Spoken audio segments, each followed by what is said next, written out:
रंग कळले भावनेचे या अबोल मनातून, मनातले सगळे कळून गेले शब्दा वाचून.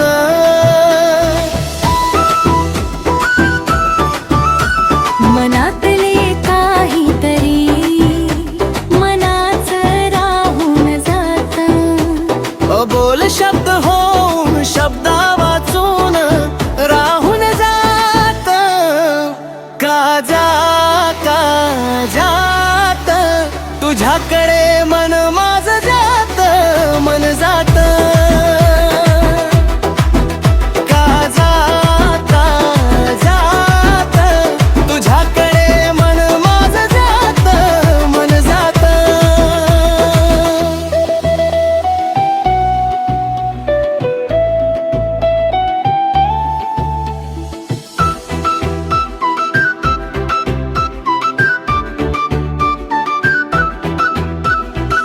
वेगळ्या मनात या प्रेमाची फुले जेव्हा फुलतात, भावना शब्द वाचून चेहऱ्यावर या दिसतात. भावना कळतात मनातल्या कधी शब्दा वाचून. वेडे मन जुळते हे आपले कधी अबोल शब्दातून. का जात तुझ्याकडे मन